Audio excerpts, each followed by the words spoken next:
अब सत्यवती थी क्षत्रिय और ऋचि ऋषि थे ब्राह्मण, तो ये विवाह तो उचित नहीं था, ये विलोम विवाह है, ये कैसे हो गया? परीक्षित जी ने पूछा कि राजन महाराज सुखदेव जी, ये विलोम विवाह कैसे हुआ? सुखदेव जी कहते हैं कि एक बार की बात है, महाराज ऋषि को विवाह करने की इच्छा हुई और किसी ने कह दिया कि राजा की एक कन्या है, बड़ी सुंदर है, उससे आप विवाह कर लीजिए। और वो भोले भाले ऋषि पहुंच गए गांधी के, और गांधी से कहा कि मुझे आपकी कन्या से विवाह करना है। अब गांधी ने सोचा कि यदि मैं ऋषि को मना करता हूं कि अपनी कन्या का विवाह मैं तुम्हारे साथ नहीं करूंगा तो ये शाप दे देगा, यदि मैं विवाह कर देता हूं तो लोक निंदा होगी कि राजा होकर के अपनी कन्या का विवाह ऋषि से कर दिया, क्या करना? तो उनके दिमाग में एक उपाय आया। उन्होंने कहा राजा, उन्होंने कहा ऋषिवर, मेरी कन्या ने स्वयंवर का व्रत लिया है और उसने ये शर्त रखी है कि जो कोई 1000 घोड़ा, 1000 सफेद घोड़ा जो कहीं धब्बा ना, पूरी तरह से श्वेत अश्व, सहस्त्र श्वेताश्व, 1000 श्वेत माने सफेद अश्व माने घोड़ा जो ला देगा। और वो 1000 सफेद घोड़ा कैसा? जिसका दाहिना कान काला हो, यानी एक केवल दाहिना कान जिसका काला हो, ऐसा 1000 सफेद घोड़ा जो ला के देगा, उसी से हमारी कन्या विवाह करेगी। जाओ खोजो, खरीदो, जिंदगी बीत जाएगी 1000 घोड़ा इकट्ठा करने। सभी ऋषि किसी ने कहा चिंता न करो, अभी लाते हैं। वो वरुण के यहाँ चले, वरुण से कहा वरुण, मुझे सहस्त्र श्वेताश्व की आवश्यकता है, 1000 सफेद घोड़े की आवश्यकता है जिसका दाहिना कान काला हो, हमें दे दो। उन्होंने तुरंत उत्पन्न करके 1000 घोड़े दे दिए। अब गांधी को विवाह करना पड़ा। तो इस तरह से दुर्घटनावश ऋचि के साथ उस कन्या का, सत्यवती का विवाह हो गया। बहुत दिनों तक गांधी को कोई संतान नहीं थी। गांधी की पत्नी ने अपनी पुत्री सत्यवती से कहा, अपनी पुत्री सत्यवती से कहा कि पुत्री, तुम्हारा पति बहुत बड़ा ऋषि है, उसके तप में बल है, यदि वो चाहे तो तुम्हारी भी संतान हो सकती है, और यदि वो चाहे तो मुझे भी वरदान देकर संतान दे सकता है। तो अपने पति से कहना कि मेरी माँ को भी पुत्र दे दीजिए और मुझे भी पुत्र दे दीजिए, कभी बताओ ना। तो माँ की आज्ञा पाकर सत्यवती ने अपने पति ऋचि ऋषि से कहा कि हमें आप संतान का आशीर्वाद दीजिए और मेरी माता जी को। ऋचि ऋषि ने खीर बनाया, यज्ञ किया और यज्ञ से चरु निकला। चरु को एक सोने के पात्र में कटोरी में और एक चरु को चांदी के कटोरी में रख दिया।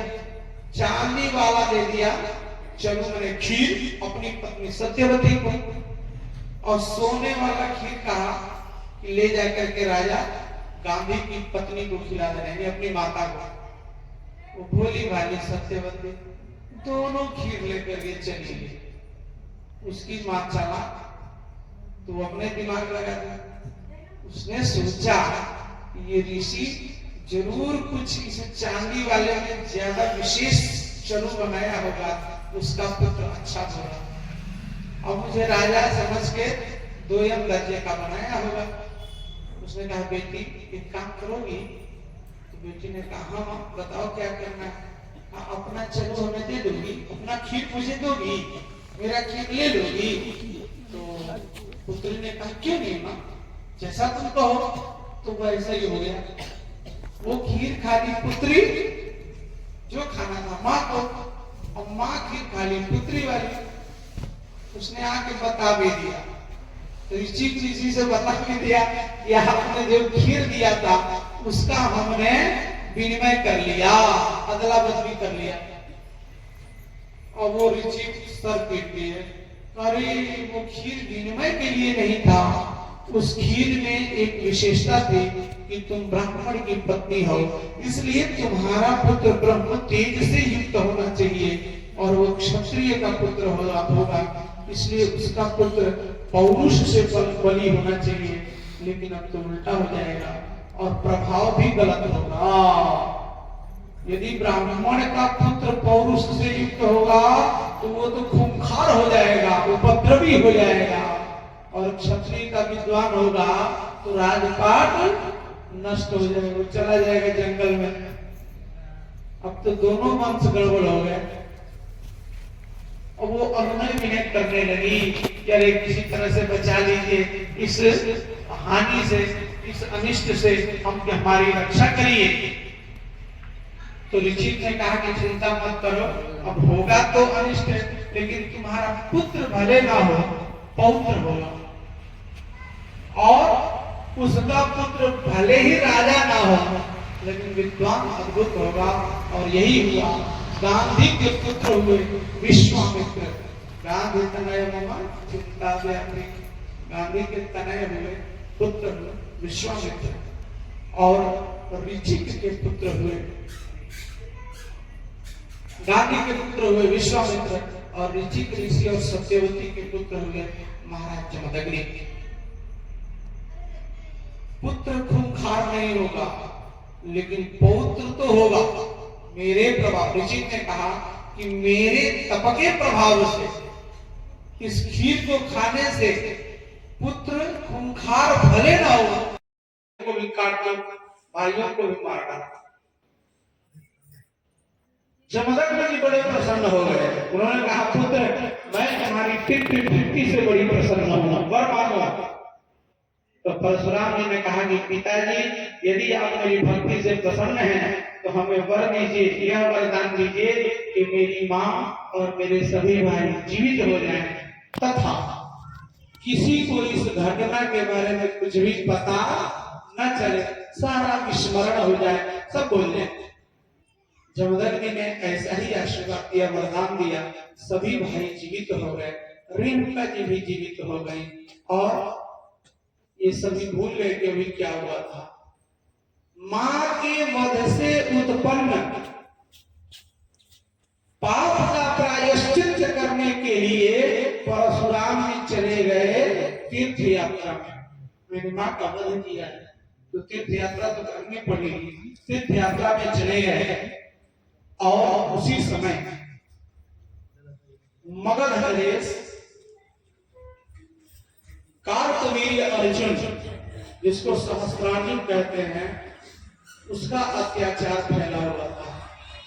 उसकी 1000 बाहें थी, सहस्र बाहु, उसका नाम था सहस्र बाहु, सहसा बाहु भी कहते थे। 1000 बाहों को फैला करके जब वो गंगा में स्नान करने के लिए जाता तो गंगा जी के पूरे प्रवाह को रोक देता। एक बार ऐसे ही अपने सभी हाथों से उसने गंगा जी के प्रवाह को रोक दिया। पास में ही रावण तपस्या कर रहा था, रावण की कुटिया गंगा जी में डूब गई, बाढ़ में डूब गई। रावण क्रोधित आंख हो करके और सहस्त्रार्जुन को युद्ध के लिए ललकारा। उस रावण के गले में रस्सी बांध के बंदर की तरह 6 महीना सहस्त्रार्जुन ने, सहसा बाबू ने मगध में नचाया। वही सहस्त्रार्जुन एक बार अपने सैकड़ों हजारों सैनिकों के साथ वन में शिकार खेलने का निश्चय किया और शिकार खेलने आया। शिकार खेलते खेलते जमदग्नि के आश्रम में पहुंच गए। उन जमदग्नि महाराज के घर में, कुटिया में गौ माता सुरभि थी। अचानक सम्राट मगध महाराज जरासंध हजारों सैनिकों के साथ कुटिया में पधारे। उसी क्षण जमदग्नि ने माता नंदिनी सुरभि से निवेदन किया इनकी सेवा की जाए। नंदिनी के शरीर से खूब सुंदर सुंदर पकवान निकलने लगे। नंदिनी के शरीर से पेय पदार्थों, सुंदर सुंदर पीने वाले द्रव्य निकलने लगे। खूब आव भगत वस्त्र आदि सब सम्मान किया राजा का सुरभि ने। राजा ने देखा कि अरे ब्राह्मण की कुटिया में इतनी जल्दी इतनी सारी सुव्यवस्था, ऐसा तो हम जैसे राजा भी नहीं कर पाएंगे। उन्होंने पूछा, महाराज मदन में ये इतनी उत्तम व्यवस्था आपने कहां से की? जब नंदी ने कहा हम कहां से कर पाएंगे, ये तो हमारी गौ माता की कृपा है। गौ माता जिसके ऊपर कृपा कर दें उसी क्षण वो धन धान्य से भर जाता है। तो उनकी कृपा से ये हुआ है। सब कहा जरा दिखाइए। और जरा वो सहस्त्रार्जुन ने कार्तवीर्य सहस्त्रार्जुन ने देखा, गौ माता को पकड़ लिया और सैनिकों को आदेश दिया कि इसे ले चलो छीन के। ऐसी गाय तो हम राजाओं के यहाँ रहने चाहिए। ये ऋषि मुनि के यहाँ गाय की क्या आवश्यकता है? इनको हवन करना है, खीर बनाना है, थोड़ा दूध पीना है, तो 2-4-5-10 लीटर वाली गाय बहुत है। तो 2-4-5-10 लीटर वाली गाय का आकर के मेरे यहाँ से ले जाइएगा। ये गाय हम ले जा रहे हैं। और उस गाय को लेकर के वह सहस्त्रार्जुन मगध चला गया और अपनी राजधानी बनाया माहिष्मती। माहिष्मती में ले जाकर के बांध दिया। इधर जब परशुराम जी आए और उन्होंने क्या किया, उनके भाइयों ने रोकना चाहा तो भाइयों को मार डाला। उस पापी सहस्त्रार्जुन को दंड देने के लिए जब परशुराम जी आए और उन्होंने देखा कि इसने मेरे भाई को मार डाला, मेरे पिता को मार डाला, तो परशुराम जी को बड़ा क्रोध आ गया और वो सहस्त्रार्जुन के यहाँ पहुंच गए और सहस्त्रार्जुन को ललकारा युद्ध के लिए। सहस्त्रार्जुन जब युद्ध के लिए आया, सारे सैनिकों को भगवान परशुराम ने मार डाला और सहस्त्रार्जुन की भी सारी भुजाएं काट दी। जब सहस्त्रार्जुन हारा तो इस बार सहस्त्रार्जुन सैनिकों के साथ छिप के गया और भगवान परशुराम की कुटिया को तहस नहस कर दिया।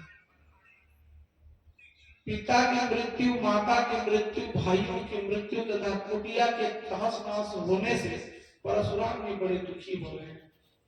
उन्होंने समूल जरासंध का नाश कर दिया। हाय वंशीय राजा था और जितने है वंशीय क्षत्रिय थे वो परशुराम जी के शत्रु बन गए। उन हाय वंशीय क्षत्रियों का 21 बार समूल पृथ्वी से नाश किया। मतलब जहां पाए परशुराम जी 21 बार उनके साथ युद्ध हुआ। ठीक है, अब इसमें ध्यान देने वाली बात यह है कि परशुराम जी ने सभी क्षत्रियों का वध कभी नहीं किया, केवल हाय वंशी क्षत्रियों को मारा। और भगवान परशुराम ने सभी हाय वंशी क्षत्रियों को कभी नहीं मारा। जिन्होंने भगवान परशुराम का अपमान किया उनको मारा। अच्छा, यदि सबको मार दिए होते तो 21 बार मारने की क्या आवश्यकता थी? जब कोई बचना ही नहीं तो दूसरी बार फिर हमला करने की क्या आवश्यकता थी? तो हाय वंशीय क्षत्रियों से 21 बार का युद्ध हुआ, ये है। और उसी को कविता की वो माखन के लिए भगवान को उल्लू बनाते, मूर्ख बनाते। भगवान को भोली गोपियां और गोपियों के लिए भगवान उनसे भी बोले। एक बार ये गोपियां बिना भगवान को देखे उनको चैन ही नहीं मिलता। गोपियों के मक्खन तो भगवान के लिए ही होते हैं। वो चाहती थी कि हमारे यहाँ ये सुंदर वाला जो बालक है वो आए, हम इसको अपने गोद में बैठाए, इसके साथ खेलें। और भगवान उनकी मनोकामनाओं को तृप्त करने के लिए ही उनके घरों में चोरियां किया करते थे। भगवान भी छोटे थे और योजना बना के चोरी करते थे। एक गोपी से उन्होंने कहा ग्वाल वालों को अपने से थोड़ा ग्वाल वालों में जाता है, ग्वाल वालों को बैठा के देखो ये बताओ अपने गांव में सबसे मीठा मक्खन किसका होता है? तो सबने बता दिया फलाने गोपी का बहुत मीठा मक्खन होता है। कहा तो कल शाम को 5 बजे जब उधर भागवत की कथा होगी, कल भी 5 बजे होगी, तब उधर भागवत की कथा होगी, कई लोग गाय वाय खिलाने जाएंगे, घर में कोई नहीं रहेगा, उसी समय वहां हमला करना है और सारा मक्खन उसका चुरा लेना है। उसी में उसका लड़का भी बैठा हुआ था, उसी मीटिंग में जहाँ भगवान मीटिंग कर रहे थे, उस गोपी का भी लड़का उसी बैठक में था, जिसने ये प्लान बना कि फलाने गोपी के यहाँ कल चोरी करना है। वो जाके अपनी माँ से बताते हैं, भैया हम लोग कल तुम्हारे घर में चोरी करने आएंगे, तुम्हारा मक्खन हम लोग चुराएंगे। किसने कहा? मक्खन है, तुम्हारे यहाँ चोरी करने क्यों जाएगा? आज मैं यशोदा को दिखाऊंगी कि देखो तुम्हारा कन्हैया चोरी करते हुए रंगे हाथ पकड़ा गया है। और उसने एक 2 बड़े-बड़े बांस लिए, उस पर रस्सी लगाया और उसी रस्सी के बीच में मटका लगा दिया मक्खन से भर के, और उसी मटके के नीचे वो बड़ी-बड़ी घंटियां लगाई। हम कहीं रहेंगे, घंटी बजेगी, चलेंगे, ऊंचा रहेगा तो दूर तक आवाज जाएगी। अब भगवान शाम के समय सन्नाटा, कोई गाय खिला रहा है, कोई खेत में है, कोई कहीं है, थोड़ा थोड़ा अंधेरा है, सब ग्वाल सबसे नीचे भगवान आए चोरी करने के लिए। अरे ये तो बहुत ऊंचा मक्खन है, इसको कैसे चोरी करें? अच्छा, तो भगवान को नए नए खेल आते थे और नए नए चोरी करने के तरीके भी बहुत भगवान को आते थे। उन्होंने कहा सुनो, जो सबसे बड़ी बात है ना, बाल के कहने पे भगवान भी मक्खन खाने के लिए निकाला। ध्यान से सुनिए, जबरदस्त मस्त प्रसंग है। भगवान भी मक्खन खाने के लिए मटके में हाथ डाले और हाथ डाल के मक्खन मुंह में डाली, और जैसे ही मक्खन मुंह में डाले, वो जितनी घंटियां थी सब एक साथ जोर जोर से बजने लगी। अचानक और जब घंटी बजी, सब भगवान को ऊपर ही छोड़ के भाग गए। मेरी बहुत खूंखार गोपी है, आएगी तो बड़ी डंडा मारेगी, तो भागो जल्दी। और भगवान वहीं लटक गए, सारे गोप भाग गए। वो गोपी आ गई, उसने कहा चल नीचे उतर, डंडे से अभी तुम्हारी खबर लेते हो, लेकिन पहले मैं यशोदा को बताऊंगी कि तेरा लल्ला देखो क्या करता है। वो खुद खाता है, अपने मित्रों को खिलाता है, अपने ये उससे भी नहीं होता तो बंदरों को खिला देता है, कौओं को खिला देता है, और हमारी मटकी भी फोड़ देता है। सब बात बताऊंगी। और भगवान को उतारा, हाथ पकड़ा और लेकर चलने लगे। उसने कहा जरा एक मिनट रुक जाओगे, आप क्या है पर्सनल बात है, व्यक्तिगत बात करनी है घंटियों से, कर दो। तुमने तो कहा था कि हम नहीं बने। घंटियों ने कहा हम नहीं बच सकते, लेकिन जब आपने कहा कि मैं ही भगवान हूं तो बजना पड़ा। अरे हम भगवान है तो क्यों बजना पड़ा? हम भगवान है तो थोड़ा रुक जाते, तुमको हम वरदान दे देते इसके बदले में।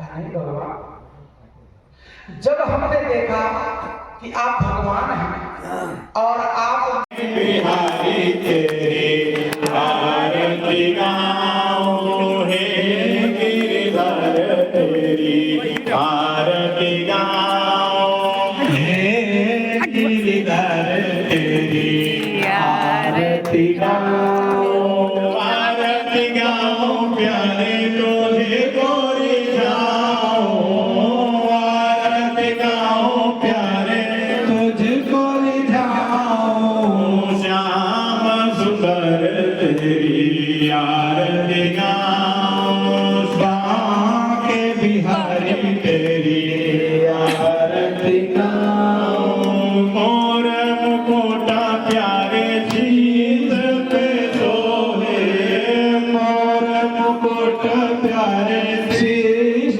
पे सोहे, प्यारे बंसी मेरो मन मोहे, प्यारे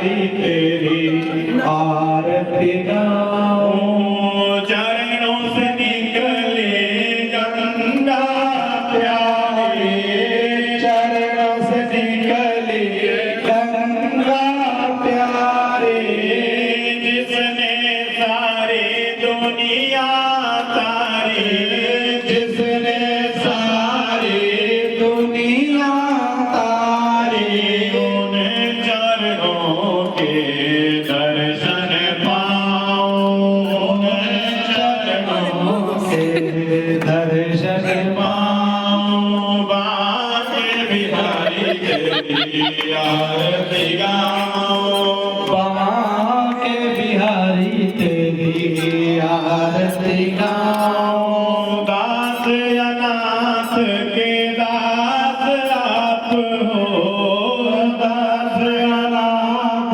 के आप हो, दुख सुख जीवन प्यारे साथ आप हो, दुख सुख जीवन प्यारे साथ आप हो। हरि चरणों में शीश झुकाऊं, हरि चरणों में शीश झुकाऊं। बांके बिहारी तेरी आरती गाऊं, हे गिरिधर तेरी आरती गाऊं। श्री हरिदास के प्यारे तुम हो, श्री हरिदास के प्यारे तुम हो। मेरे मोहन जीवन धन हो, मेरे मोहन जीवन धन हो। एक युगल छवि बलि बलि जाऊं, एक युगल छवि बलि बलि जाऊं। बांके बिहारी तेरी आरती गाऊं, बांके बिहारी तेरी आरती गाऊं। आरती गाऊं प्यारे तुझे गोरी जाऊं, आरती गाऊं प्यारे तुझको रिझाऊं। श्याम सुंदर तेरी आरती गाऊं, बांके बिहारी तेरी आरती गाऊं। कर्पूर गौरम करुणावतारम संसार सारं भुजगेन्द्रहारं सदा वसन्तं हृदयारविन्दे भवं भवानी सहितं नमामि। त्वमेव माता सविता त्वमेव, त्वमेव बन्धुः सखा त्वमेव, त्वमेव